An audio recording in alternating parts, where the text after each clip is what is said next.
तीन बहनों की लालची भाभी। करिश्मा, रेशमा और मनीषा तीन बहनें हैं। उनका एक भाई भी है, मयंक। मयंक अपनी बहनों को बहुत प्यार करता है, लेकिन मयंक की पत्नी सविता इस मामले में मयंक से बिल्कुल ही अलग है। वो अपनी ननदों का जितना बुरा कर सकती है उतना बुरा करती ही रहती है और अपनी ननदों पर हुक्म भी चलाती है। करिश्मा, करिश्मा, तुमने अभी तक नाश्ता नहीं बनाया? तुम्हारे भैया को ऑफिस जाने में देर हो रही है। हाँ भाभी, बस अभी बनाती हूँ।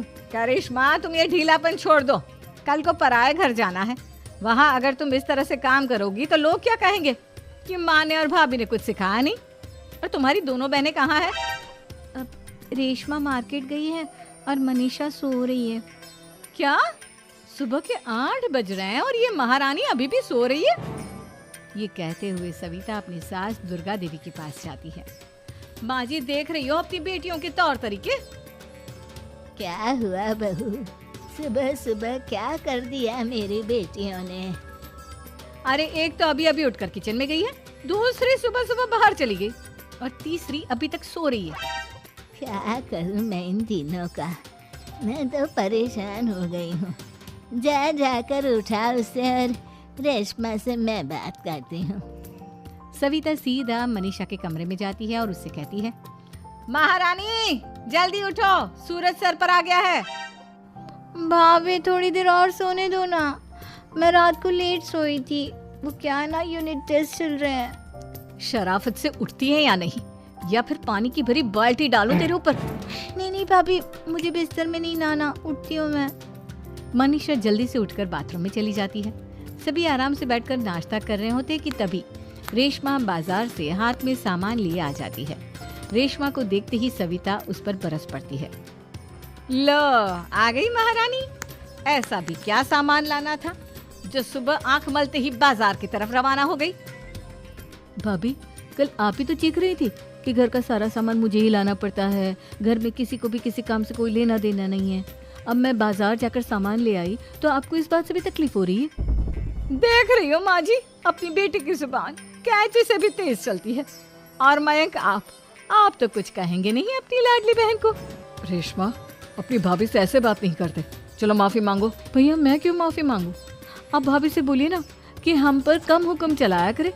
हम इस घर की बेटियां हैं और आपकी पत्नी की ननद है, नौकरानी नहीं। लो कर लो बात। इनकी भलाई के लिए कुछ भी बोलो तो इन्हें बुरा लग जाता है। इस घर में यही इज्जत है मेरी। देख लो माँ जी, आपकी बेटी किस लहजे में मुझसे बात कर रही है। सविता वहाँ से चली जाती है। मयंक को बहुत गुस्सा आता है, वो भी वहाँ से चला जाता है। फिर करिश्मा रेशमा को समझाती है। रेशमा, तुम्हें भाभी से माफी मांग लेनी चाहिए थी ना। लेकिन दीदी, मैंने कुछ किया ही नहीं, तो मैं माफी क्यों मांगू? हाँ करिश्मा दीदी, रेशमा दीदी जैसे ही घर में आई भाभी ही उन पर चिल्ला रही थी। हाँ, मैं मानती हूँ कि गलती भाभी की थी। मैं तो इसलिए बोल रही हूँ कि भाभी ने माँ को तो पूरी तरह अपने वश में कर लिया है। वो हमारी बात सुनती ही नहीं। मयंक भैया हमारे लिए हमेशा खड़े रहते हैं, इसलिए उनकी बात का मान तो तुम्हें रखना चाहिए था ना। कोई फायदा नहीं दीदी, कुछ दिनों की बात और है, भाभी उन्हें भी हमारे खिलाफ भड़का देंगी। फिर वो भी माँ की तरह हमारी किसी बात का विश्वास नहीं करेंगे। इसी तरह सविता अपनी तीनों ननदों को किसी न किसी बात पर परेशान करती रहती थी। एक दिन मयंक अपनी तीनों बहनों के लिए गिफ्ट लाया। क्या रेशमा, ये तुम्हारे लिए हार का सेट। रेशमा, तुम्हारे लिए सुंदर सी ड्रेस। और मनीषा, तुम्हें किताबें पसंद है ना, तुम्हारे लिए किताबें लाया हूँ। थैंक यू भैया। थैंक यू भैया। थैंक यू भैया। करिश्मा, तुम्हारा नेकलेस कितना सुंदर है। ये भैया कहाँ से ले आए होंगे? मैंने भैया को 3 दिन पहले फोन पर ये डिजाइन दिखाया था और आज भैया ये ले आए। सविता तो अपनी ननदों के गिफ्ट्स देखकर जल गई और करिश्मा का नेकलेस तो उसे भी बहुत पसंद आया था। अपनी बहनों के लिए कितना अच्छा नेकलेस लेकर आए हैं, मुझे कभी कोई गिफ्ट नहीं दिया। मैं आज ही ये हार चुरा लूंगी। रात में सविता करिश्मा का हार चुरा लेती है और इसी तरह उसे अपनी ननदों की जो भी चीज अच्छी लगती वो उसे मांगती नहीं, बल्कि रात के अंधेरे में चुरा लेती। इसी तरह दिन बीतते गए और सविता ने मयंक के दिल में भी उसकी बहनों के लिए नफरत पैदा कर दी। एक दिन मयंक ने करिश्मा और रेशमा के लिए रिश्ता देखा और ये बात उसने घर में सबको बताई। माँ, करिश्मा और रेशमा के लिए बहुत अच्छा रिश्ता आया है। वो लोग कल इन्हें देखने आ रहे हैं। आप और सविता मिलकर सारी तैयारी कर लेना। ये सुनकर करिश्मा और रेशमा खुश हो जाती हैं, लेकिन सविता सोचती है, अगर इन दोनों बहनों की शादी हो गई तो घर और बाहर का काम कौन करेगा? मनीषा तो एक नंबर की कामचोर है, उससे तो किसी बात की उम्मीद लगाना ही बेकार है। मुझे इस शादी को रोकना होगा। अगले दिन सभी लड़के वालों के स्वागत की तैयारी करने में लगे होते हैं। तभी मयंक अपनी बहनों से आकर कहता है, तैयार हो गई तुम दोनों? देखो दोनों लड़के बहुत अच्छे हैं, मैं कोई कसर नहीं छोड़ना चाहता, इसलिए तुम उनके सामने अच्छे से बिहेव करना और अपनी भाभी से लड़ने मत लग जाना। करिश्मा, तुम वो नेकलेस पहन लो ना जो मैं तुम्हारे लिए लाया था। भैया मैं बहुत देर से वो नेकलेस ढूंढ रही हूँ, लेकिन मुझे मिल ही नहीं रहा। क्या तुमने नेकलेस खो दिया? तुम्हें पता भी है वो कितना महंगा था? तुम कोई काम ढंग से नहीं कर सकती। मयंक गुस्से में वहां से चला जाता है। थोड़ी देर बाद लड़के वाले भी आ जाते हैं। वो दोनों बहनों को पसंद कर लेते हैं और रिश्ता पक्का हो जाता है। लेकिन सविता के दिमाग में तो कुछ और ही खिचड़ी पक रही थी। वो पंडित जी के पास करिश्मा की कुंडली लेकर जाती है और उन्हें पैसे देकर करिश्मा की कुंडली बदलवा देती है। जब लड़के वालों के पास करिश्मा की कुंडली जाती है तो वो दुर्गा को फोन करते हैं। बहन जी, हमने करिश्मा की कुंडली अपने पंडित जी को दिखाई थी। आपकी बेटी की कुंडली नहीं बल्कि दोषों का पिटारा है। देखिए, मैं और मेरे पति इन सब बातों में बहुत विश्वास करते हैं, इसलिए हम आपकी बेटी से अपने बेटे की शादी नहीं करा सकते। इस तरह करिश्मा का रिश्ता टूट जाता है और सभी घर वालों को बहुत दुख होता है। अब कविता सोचती है, चलो करिश्मा का तो रिश्ता टूट गया, अब रेशमा का भी रिश्ता तोड़ना है। क्या करूं? अब सविता आवाज बदलकर किसी अननोन नंबर से रेशमा के होने वाले ससुराल में फोन करती है।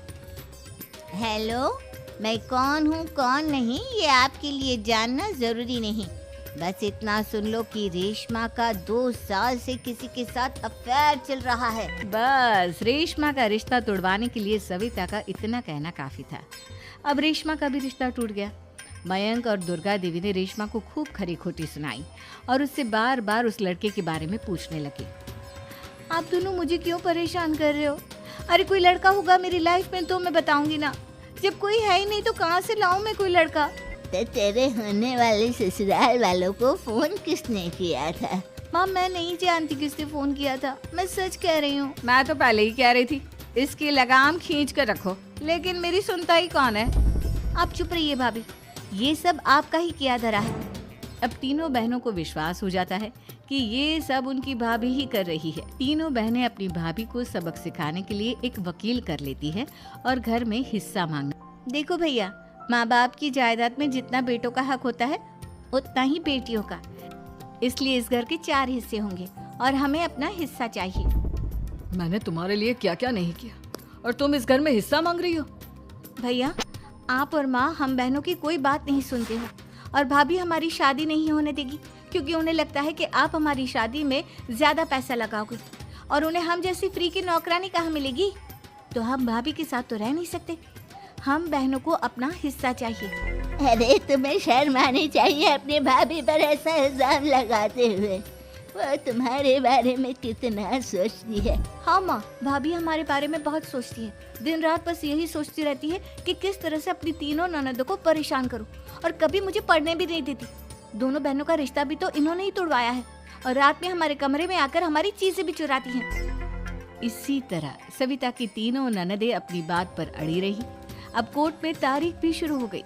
जब सविता को लगा कि उसकी तीनों ननद इतनी आसानी से नहीं मानने वाली, तो उसने अपने पति और सास को सारी सच्चाई बता दी और अपनी तीनों ननद से माफी मांगी। मयंक और दुर्गा को भी अपनी गलती का एहसास हो गया। अब सविता खुद करिश्मा और रेशमा के लिए अच्छा रिश्ता ढूंढती है और उनकी शादी करवाती है।